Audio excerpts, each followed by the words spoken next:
Kalau antum bicara tidak adil, ini anggapan yang berat sekali.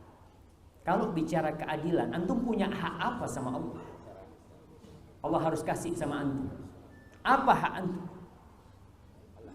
Allah udah kasih kepada antum kedua mata, kaki, tangan. Lalu antum berbicara dianggap nggak adil karena melihat Allah memberikan kepada fulan harta lebih. Ana ahli ibadah Ustaz nggak dikasih harta. Subhanallah. Apa kebaikan yang antum lakukan?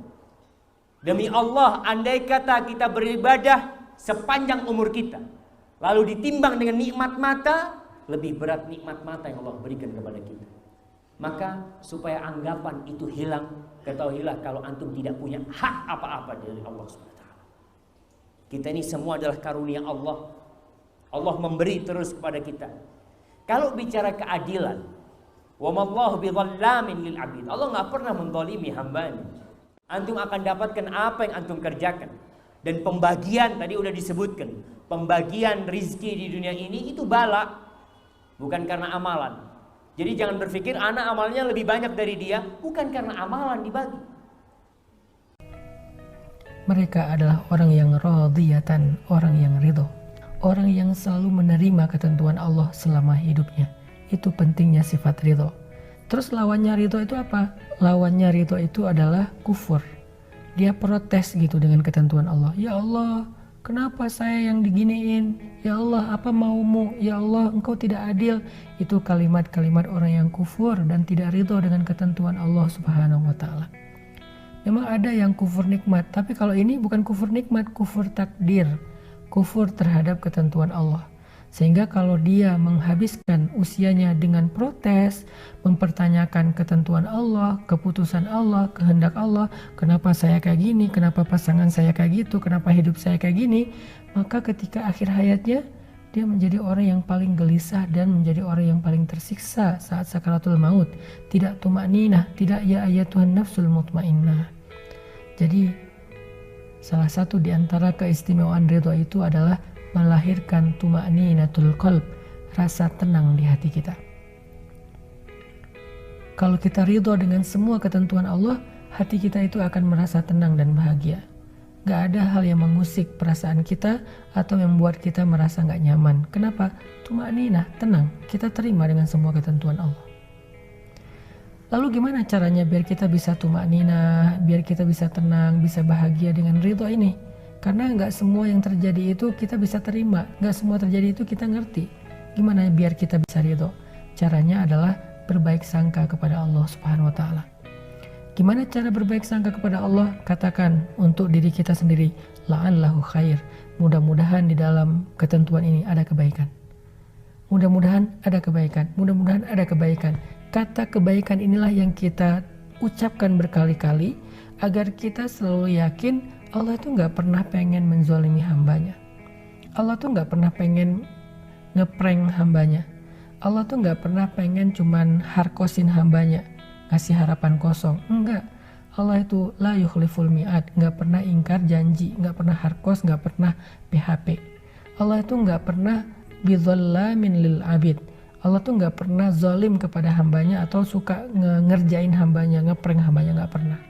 Jadi kalau ada satu ketentuan Allah yang menurut kita kayak sesuatu yang gak kita inginkan tapi terjadi dalam hidup kita dan kita pengen ridho, katakan saja la'allahu khair, mudah-mudahan ada kebaikan di sini. Sehingga dengan kita katakan mudah-mudahan ada kebaikan di sini, kita sudah berbaik sangka kepada Allah Subhanahu wa ta'ala. Dan Allah persis seperti apa yang kita persangkakan. Ana inda dhanni abdi bi, kata Allah dalam hadis qudsi, aku tergantung prasangka hambaku kepadaku. Kalau engkau berprasangka baik kepadaku, maka engkau mendapatkan apa yang engkau persangkakan. Itu cara ridho. Katakan la'allahu khair, mudah-mudahan ada kebaikan di sini. Baik terhadap satu ketentuan Allah, masalah takdir hidup, ataupun ridho terhadap satu perintah Allah. Kenapa Allah suruh kita beribadah puasa? Bilang aja la'allahu khair, mudah-mudahan ada kebaikan di dalam puasa, sehingga kita berpuasa dengan hati yang lapang. kenapa saya punya orang tua kayak gini? Bilang aja, la'allahu khair, mudah-mudahan ada kebaikan. Kenapa saya punya orang tua, mertua kayak gini? Sehingga kita bisa bahagia dengan keluarga kita. Kok saya dikasih pasangan kayak gini ya? Bilang aja, la'allahu khair, mudah-mudahan pada pasangan saya itu ada kebaikan yang tidak ada di tempat yang lain. Sehingga apapun yang kita alamin, perintah apapun yang kita dengar dari Allah, kita menerimanya dengan sami'na wa ata'na. Saya mendengar, saya taat ya Allah. Kenapa? Saya tahu Engkau tidak memerintahkan sesuatu kecuali ada kebaikan di dalamnya. Kata Allah, tinggalkan riba, la'allahu khair. Mudah-mudahan ada kebaikan dengan meninggalkan riba. Kata Allah, tutuplah aurat, la'allahu khair. Mudah-mudahan ada kebaikan dengan menutup aurat. Kata Allah, makan sahur, la'allahu khair. Mudah-mudahan ada keberkahan di dalam sahur. Kata Allah, buka puasa, walaupun kita belum lapar, buka puasa aja, makan. Mudah-mudahan ada kebaikan di dalam berbuka. Kata Allah, tarawih, ya udah saya tarawih. Mudah-mudahan ada kebaikan dalam sholat malam. Kata Allah, maafkan saudaramu, ya kita maafin. Mudah-mudahan ada kebaikan dalam memaafkan. Dan semua perintah dan larangan Allah kita terima dengan ridho, karena kita percaya la'allahu khair, ada kebaikan dalam ketentuan Allah. Itu cara ridho. Mudah-mudahan Ramadan ini kita benar-benar bisa belajar ridho, nerimo kalau kata orang Jawa. Apapun ketentuan Allah dalam hidup kita, apapun perintah dan larangan Allah dalam syariat kita, kita terima aja. Kenapa kita terima? 1, supaya hati kita tenang, gak banyak protes. 2, karena kita percaya Allah gak nyuruh sesuatu kecuali di dalamnya ada kebaikan. Allah gak ngelarang sesuatu kecuali di dalamnya ada keburukan. Allah gak memberikan satu takdir kecuali melalui takdir itu ada kebaikan yang besar bagi kita.